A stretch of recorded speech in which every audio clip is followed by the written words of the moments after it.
what we believe is that if we're transparent from the start, then it would be like a working relationship going on forward. Welcome, everyone, to another episode of the Seven Figure Journey podcast, where every episode we get to meet with real business owners who are sharing real lessons as they've grown their businesses and who are sharing real challenges as they continue to grow. My guest today is Eddie Jonathan Castillo. Eddie is a founder at Altered State Productions. They're a digital marketing agency. They do all things video, creative, audio, traditional agency kind of stuff. You name it, they do it when it comes to creative work and helping businesses increase their business, improve their marketing, improve their brand. Eddie, welcome to the show today. We're glad to have you here. Yeah, of course, Brett. Thank you for having me. Yeah, so Eddie, tell us a little bit more about Altered State Productions. I know there's lots of things that you guys do, but just give a snapshot so that people can think about that properly in their head before we get into the interview portion. Yeah, of course. Ultra Productions is a video production company and digital marketing agency. We offer the entire gamut and spectrum. So from branding, art design, email marketing, video production, sound, photography, advertising, distribution. Uh, you know, basically every single type of marketing and creative that you would see in different brands and businesses. We offer that in a very convenient SOP model, which stands for service as a product. So it's structured on our branding and our site, almost like as if you were conveniently shopping for an Amazon wish list, you would say. So if you have a campaign, and you need like animation video, but you also need like a couple of influencers, and you need some photography pieces, you can add them to cart and kind of build it out from there. Our brand is very sorry, our brand follows a very strict guideline when it comes to transparency. So many times in this market, you would see different agencies that rely on discovery calls and like trying to pick someone's brain before they even give a price. We're the opposite. We actually don't want to have that call. We want to be straightforward and very clear and like let you see what our KPIs are, what the pricing is, and we kind of just unveil that before we even start talking, because then what we believe is that if we're transparent from the start, then it would be like a working relationship going on forward. And it also just like kind of cuts down on inconsistent communication, and we're able to provide actual results versus like kind of talking about what a price or a quote would look like, and they can do that on their end or send it over to someone else on their side. All right, very good. So you guys are doing all sorts of things to help people from video production to marketing agency kind of stuff. Um, and you're very transparent. It's very clear. People are shopping for the services. I like that. A service as a product. It's a cool approach, and yeah, great to have you on the show. So, Eddie, let's jump into the meat of the show. People are hearing about your business. They're getting to know you a little bit here. You didn't start out at the size that you are right now, and with the full team that you have right now, or the full capabilities that you have right now.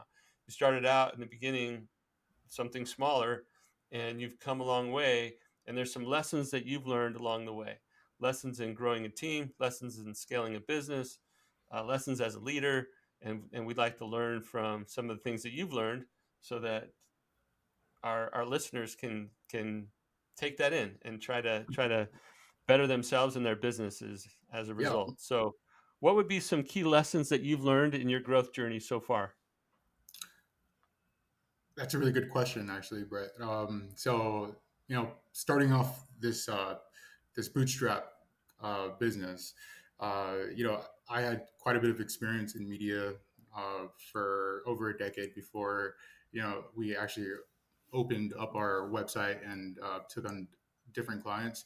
So the learning curve wasn't something that was pretty steep when it came to the media and the marketing side. It was more so of the different like technological approach of incorporating different software and different ways of implementing software within an art inspired sort of approach.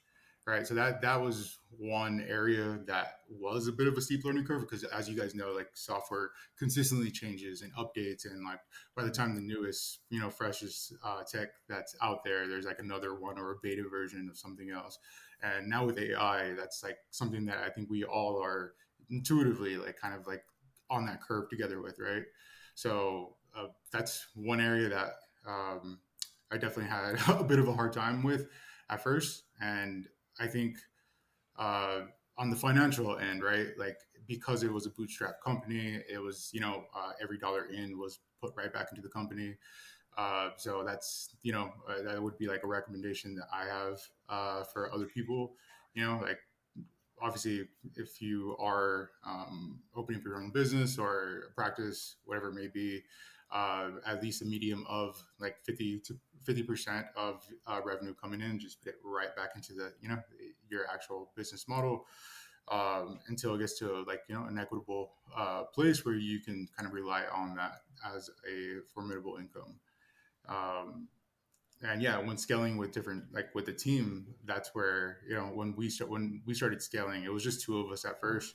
uh Started in Dallas, and then yeah, so that sort of position has taken me all across the world, right? I lived in Hawaii for 7 years, LA for 2, Las Vegas for 3. Like I kind of get married to the brand that I'm doing work with, so that way they see that not only that I am like 100% committed there, but it's also a little bit quicker of a job when you can actually touch and feel, and it's more tactile.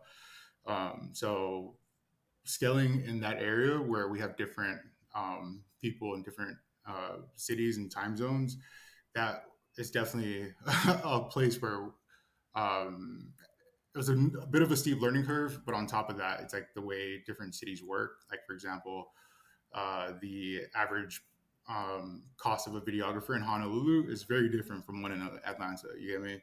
So like having to make those adjustments where it was fit was something that I would say to the next person, like if you have a website, feel free to make those adjustments based on state, because it will make the biggest difference. I can keep going, but No, no, that's good. So, wow, that's quite a story that you've lived in all those places. Sounds like following certain projects or certain brands that you were doing work with, and and as your team has grown across these different time zones and geographies, what have you learned about coordinating effort, keeping people engaged, working together well? Like how do you do that in this world we live in today where it's pretty virtual most of the time, and unless you're on site filming a specific project, I imagine you do a lot of coordinating virtually. What are some lessons you've learned about having multiple people across time zones trying to coordinate and function together as one?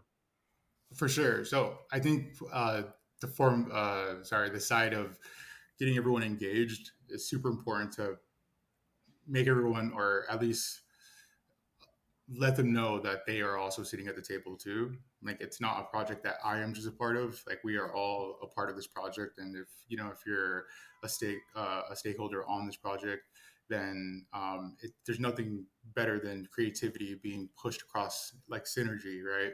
So if we do take on projects, we sometimes start off on like one side of the spectrum. Like we usually get hit up for like video editing services, and we see ourselves coming out of it with like something pretty unique, which ends up getting developed in this silo of creativity and really really smart thinkers. So it might turn out to be, oh, we have like this ASMR project all of a sudden because we recorded something and we really liked the sound. So we took that and then we, uh, kind of put that on the a content distribution scale. And then, from there, then got PR and content involved. And then from there, so we kind of pushed the same ball to every single professional that's on our team and provide that service for a brand. So, we get this quite often of people or brands and businesses I think it's like an output in and output out. Sorry, an input and an output when it comes to creativity, but it's more so if it's like it's a ball that just consistently keeps going, as long as you allow those creatives to hold that, right? So for video distribution, um, when we start at that level, from the pre-production side, the production, and then the post-production side, they think it just stops there, but really, that's for us. It's almost the start. So we're able to kind of facilitate that to then send over within our PR network that gets placed onto different areas, or at least it's a start for a pitch for something else, right? And then we're able to get things signed off, like, oh, we want an entire series just based on this one pilot that you've made for a brand. Or sometimes someone else sees it and they're like, hey, we would really like to feature this product you're highlighting in our, like, we recently did a project with Bun and Murray and the Oprah Winfrey Network, because of one video that happened, for the same brand like a year before that. So we're still we just finished up that project, but then there's like another chapter that's consistently open, and all those people that were involved, they feel committed, they feel excited, they feel like it's their baby, like they can't put it down because like they're the ones that helped start it and they're the ones that actually created this, so, and it was never there before them, so they feel very responsible for it and they want to see it out to the end and not drop it, so I think, uh, putting accountability and also responsibility on certain people definitely inspires them to keep going, and like it's their reason for living and getting up in the morning, so.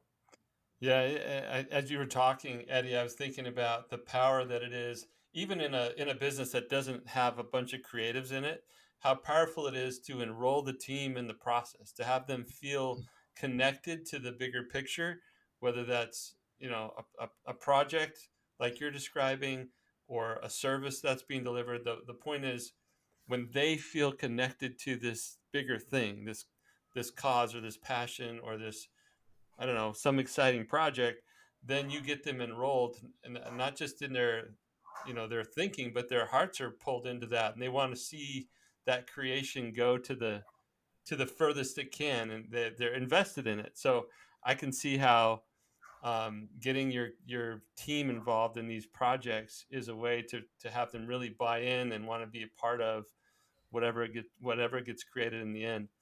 Of So that's course. cool, really cool. What do you find is I mean, whether they're creative people or not? I mean, you work with a bunch of creative people, but how do you? Well, let's talk about creatives specifically because that's your world. It sometimes there's a perception by many of us business owners who aren't creative, sometimes don't relate well with creatives.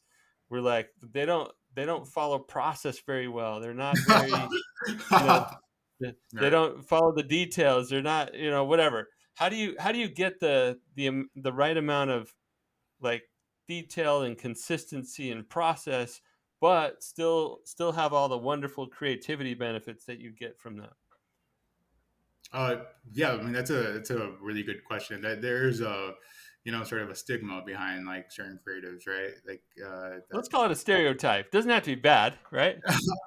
Yeah. I mean, I would say like this, like it's almost like it's like a pinnacle wheel that we sort of view it as like art at the end of the day is business, so there is, to be a really um, great marketer, you have to understand art, you have to understand the art of persuasion, you have to understand the art of, like of even down to like fonts, the art of selling, there's such thing as, to be a great marketer you have to be a great artist, but to be an artist you have to, like obviously understand that business is also an art as well. So Mm. there's this beautiful balance that I think we kind of share, where before we even start with creativity, I gear the team to like put one foot into the marketing side, right? So a lot of people are like, oh yeah, let's just start script writing right away, or let's just start writing ad spots. We're like, we kind of, like become scientists first. We have to go into our agency tech, so like SEMrush, and we do that research, right? We say, okay, what are the keywords? What are people searching for in search results? Like, what has the highest volume? What's the easiest competitive density? Like, we actually turn to scientists first, and then we push it. We kind of turn that light on, and we're like, okay, we're creative. We put our that hat on, and we kind of turn the research into actual physical creative, whether it be album covers or actual like YouTube series or TikToks, whatever it may be.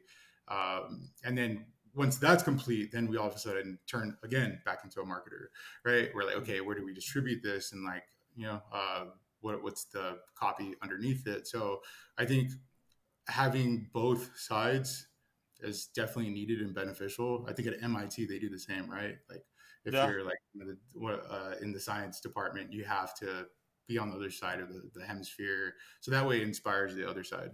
So I think hopefully that answers your question, but we Oh, definitely yeah, no, that's good.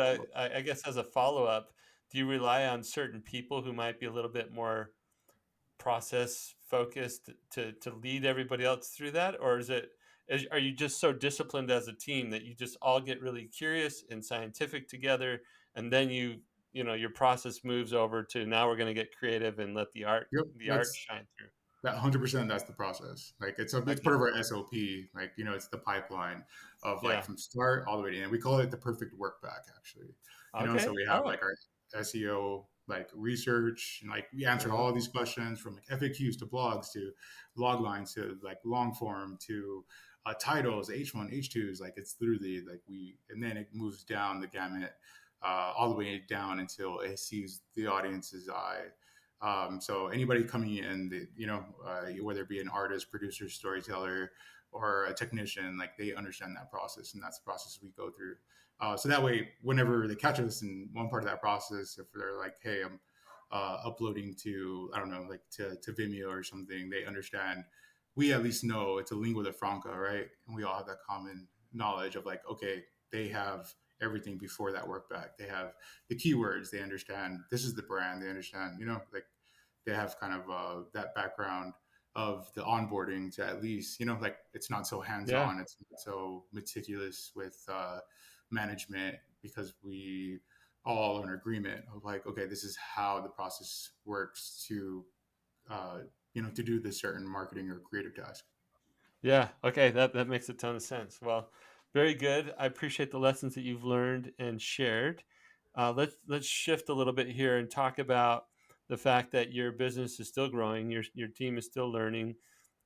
You're still evolving as a person, as a leader.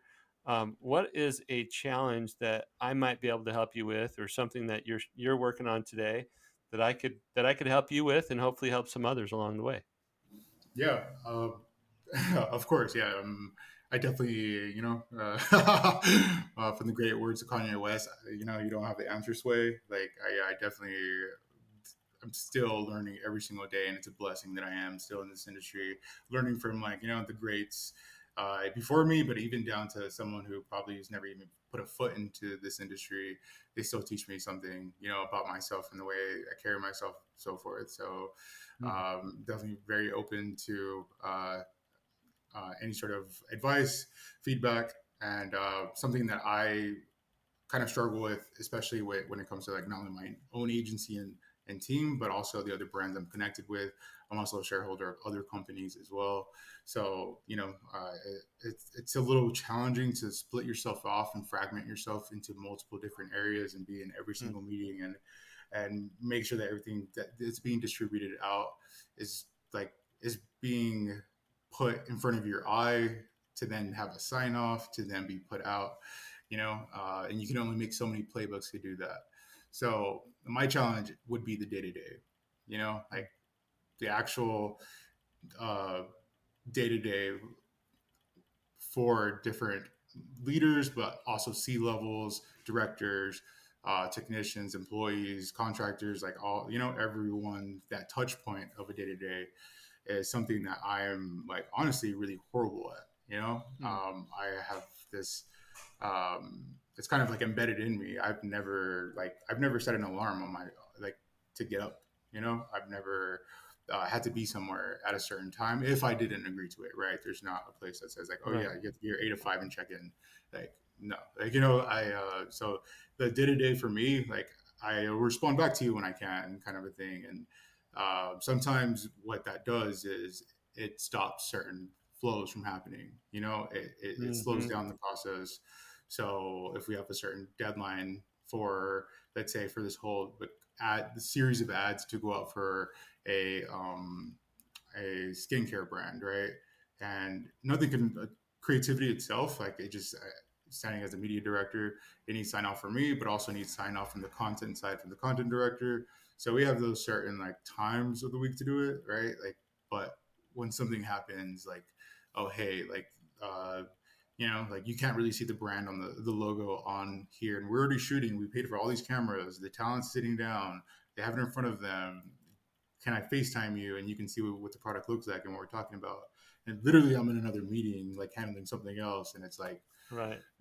so it's like I have to make that harsh decision of like, oh, sorry, I got to bounce off this meeting and answer to this. Uh, that day to day is like always a challenge because I go to sleep with that day to day, So and it feels Hmm. like I still haven't caught up to it. So whether it be like checking in on someone on like a project or announcing something in a brief, that's why I kind of hired a communications director, I guess, so he can do it. But I would like to be more on the ground and more of the day to day, so that way I can feel those touch points and see the problems and see like, oh yeah, this is something that like a UX thing, right? This is what people are experiencing, so I can then bring it back to like a more macro scale and then change it. Yeah. Yeah. So I think you're feeling the pull of needing to be in multiple places at once. And as your business grows, the complexity is increasing. And you want to be in those moments where important creative decisions are made, right? Or you just want to check to make sure that something is right before it goes out. But that limits the amount of business that could go through your machine, right? So if you have let's say your creative machine is a certain capacity, right now that capacity is limited by your ability to sign off on things or be the important decision maker when there's a challenge like the one you described where you're in a meeting but they have this really urgent high urgency need right then. They're like, we need you right now, Eddie, can you get on this? So what I hear you saying is a pretty classic conundrum. It's a pretty classic situation, especially in the case of like people who are masters at their craft, right? Or they're the artist, the artisan, the technician. Like they know the thing inside and out. And if their business is built around that gift, that specialty, that creative insight, that creative eye that you have, um, then the business can only grow as far as you can keep your own arms around it, right? And in this case, it sounds like you actually want to. Did I understand that you actually want to be in those moments? You like that part of it? Yeah. So it's like I've obviously hired different directors to I've delegated, Yeah. and like anything content related, like, I kind of trust Dominique Comparetto, who's hired as a content director. Whatever she signs off on, I have that trust in her to do that because she understands that. Same with Mm. Medina, same with communication, same with photography. There's like our ace photographer. Like I don't need to see the color grade. Like I know it's gonna be great, right? Yeah. Like so I'm on that side of checking in with like the C level on that side, but I would like for there to be a way to be on the day to day at certain points to then hit those touch points and see like where there might be a hiccup or like, hey, like uh, it takes too long to do like the the discovery on the website for video editing. Like it asks like, I don't know, like 30 questions, and then like they're dropping off at this time. Like that's what I mean by the day to day. Or I don't know, like our videographers taking too long to talk to, the questions they're asking are not like super clear to the talent that's being videoed. Like those sort of small things that would take us and make us even better. It's hard to I do that see. when, yeah, like it's hard to optimize your own business and hit those touch points when you're on the other side, right? And you're trying to like uh keep the whole like building from falling, right? So Yeah. Yeah, yeah. no, okay, I think I understand now. So, I was hearing you use the words day to day, but really it's almost like you want to rise above the whole thing and see the total experience and say, oh, in this survey process over here, we could fix this, and this thing over here, we could get even better. It's almost like the the working on the business stuff that you'd like to be doing, but you're so tied up in the busyness of delivering what you guys have committed to, that you can't spend the time on the improvements. Did I get that right? Yes, it's almost like I want to get my hands inside the car and like like actually like touch the bolts and nuts and like see that. But I'm on the other side. I'm in the car dealership with a suit, like like kind of talking Yeah, and yeah. so But the car being your business, not a specific project necessarily, yes, but like fixing up your business even more, exactly, correct? yeah. I don't Yeah, sell cars, yeah. yeah. No, no, I get what you're saying, but it's not the creative projects themselves, it's the actual workings of the whole business that you want to get more involved in. Yes. Yeah. So one thing that might be helpful, Eddie, is um, well, obviously delegation is going to be key, but I feel like you're saying you don't have a lot of problems with delegating. You've got great key people in certain roles, and you can delegate to them. It might just be a matter of um, organizing your time in a way that you have buckets of time, buckets of focus, and that you make sure that the time that you want to spend on the nuts and bolts of your business are built into your day or your week or your month or quarter. So, for example, if I don't know if you've ever talked to like a personal finance person, but anytime Oh personal yeah. finance investment people, yeah, yeah, well, they're really big on helping you understand where all your money's going before they ever talk to you about how to spend your money differently. Okay, so they have you track. They want to understand where are all your pennies going, right? So they Mhm. have you track if you buy a stick of gum, like write that down. Anyway, they track all the spend first, and then they help you reallocate. And I found there's a helpful little exercise, and it may drive you nuts. I don't know. You're creative. I'm not, but it might drive you nuts. But I promise you, if you'll do this, you'll get some new insights. If you were to track your personal time every waking hour for the next 3 or 4 weeks, almost like taking inventory of your time, just tracking it. And you can do this in like 30-minute increments. You don't have to track every single minute, but if you just every 30 minutes you set a timer and you just say, okay, here's what I did for the last 30 minutes, here's what I did for the last 30 minutes. If you were to track that over the course of a few weeks or even a month or more, you would start to see patterns in where you're spending your time today. And a lot of us have a gap between where we would like to spend our time and where we're actually spending our time. So that's not different. But what is different about this is we don't usually take the time to actually see where it's all going. Once we start seeing where it's headed, then we can go, oh, instead of spending, I don't know, 7 hours a week on meal preparation and eating, I'm going to spend 5 hours a week on meal preparation. Like, I'm going to do something different so that I get a different outcome. And Yep. so it sounds simple, but just like inventorying your time can be a really it can be a game changer for people who are trying to say, I want to spend more time on this thing. And usually it's just a matter of understanding where it's all going today, because we have to say no to something in order to say yes to something else. Don't I know it? And- Yeah, that's something that's actually good advice. By the way, I always see like those apps that like track your time on. Like, did you know you spend X amount of time doing this? And I'm like, why would someone want to? Like why would someone need to do that? Like why would an analytical perspective of like how many like which apps you spend the most on? Okay, but if I guess to utilize that to then apply like an applied science somewhere else. That's where I get that's where it makes sense to me. well, yeah, and I love that we started with your lessons. One of the lessons you shared was we get really scientific before we get creative. And that's exactly what I'm inviting you to do with your time, right? Just get really scientific before you create something new. You guys create masterpieces all the time of a project or within a project. Think about your business as a creative project. You wouldn't just, you know, blank canvas and let's just go. You would get really intentional. You would understand the requirements. You would study it out. You would get scientific, and then you would get creative about how to pull it off.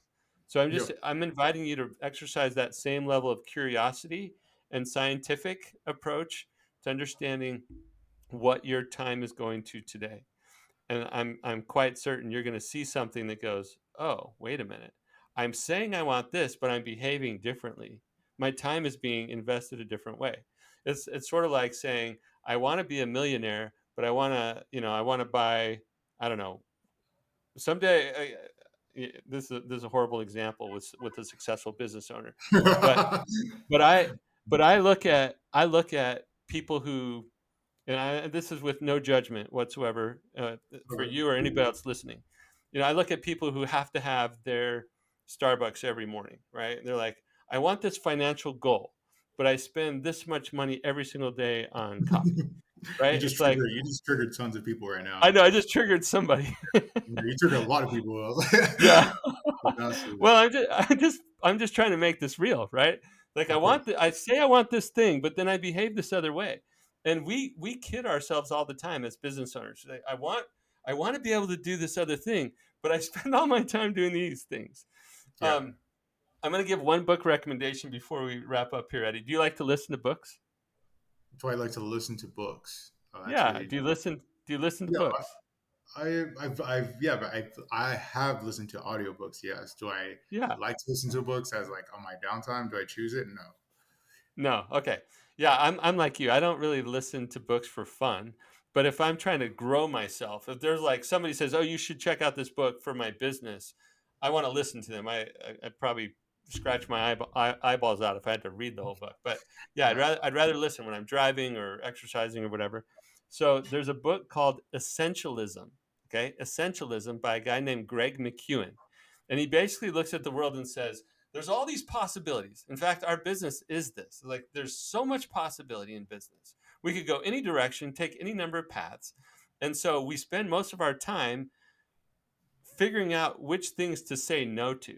And so we're saying no here, but there's this endless possibilities. And so we get stuck with all the possibilities and we do inefficient things and we don't make real progress with the most important things. So he says, "Hey, let's learn to be essentialists. Let's cut out everything. Let's say yes very powerfully to one or two or three things, right? Very few things, and by default we're saying no to lots of other things." And so a lot of business owners don't want to make that hard line and say, I'm saying no to all this other stuff. But Yeah. we've got to say yes powerfully to one or two or three things, right? Just narrow it down and then say no to everything else. And that hurts at first. We're like, oh, I don't really want to say no to that. I want to hang on to that thing. I like that thing. But if you hang on to that thing, you're not going to get the thing that you say that you really want, and that's the trade-off here. So I would start to get really curious and really scientific about how you're using your time, and then I would say yes very powerfully to the things that you think make the biggest difference, and then of necessity you got to say no to a bunch Yeah. of other things that maybe you were doing before. I So appreciate it. Eddie, Yeah. I think that's that's something that's the yeah, it's something I've yeah, 2021. I think that's something that was like a hard hit in the face, and like saying no was something that I didn't do any time before in my life. Before that, it's not saying yes to everything, but business wise, right? Like, okay, a brand is paying upwards of 30,000 a month. Like, how am I going to say no if they ask for this? And then having that relationship, almost the relationship then turns into behavior, and you're like, okay, you're kind of like trained to never say no and make sure it happens. Not only happens, but like excels at that. But when that takes away from like things that you can't get back, which is a resource, which is time. Yeah, I've learned that a very hard way in 2020, and yeah, so I'm still trying to retrain my brain to, be like, not all money is good money, and not all like time is spent.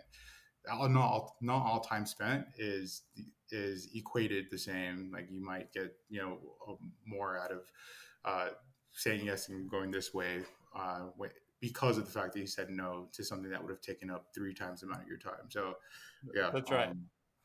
You can't manufacture additional time. People say you can't buy time. You can invest in more people to help free up your time. And so there you go. sometimes the answer is, the kinds of things you've already done. Find a great person here, delegate them to them. They own that part. But aside from delegating, The only other lever you have is to say no to some other things that you're doing if you want to say yes to something else. So anyway, I hope that at least opened up people's minds and I didn't offend too many people with the Starbucks example. Yeah, your And I hope the subscription, Starbucks, your subs are dropping right now. yeah, I know. And Starbucks is going to start calling me because I'm so popular. They're going to say all our sales went down because of Brett's podcast. Anyway, That's funny. um, I wish it were that easy. So, Eddie, thank you for being on the show. If people want to learn more about Altered State Productions or connect with you on social, how would they do that? Yeah, we are masters at search engine marketing. So just Google us and you'll find us everywhere. you, Um, you will be found. Yeah. yeah, All Altered right. State Productions, and like, yeah, that we're on TikTok, Instagram, YouTube, Vimeo, Daily Motion, Facebook, Everywhere. Pinterest, Snapchat. I can keep going, right? We're on Yeah. every single referring thing you could possibly think of. We're on there. Yeah. All right. Altered State Productions. Awesome. Thank you for being here. And for Right. everybody listening, please like, share, review, comment, do all those things, subscribe, do all those things to help as many seven-figure business owners get these episodes. We're talking to real business owners who are sharing real lessons and their real challenges. And it applies to all of us who are trying to grow our businesses. So thanks again, Eddie, for being here. It was great having you. All right, for everybody out there, please be with us next time for another episode of the Seven Figure Journey podcast.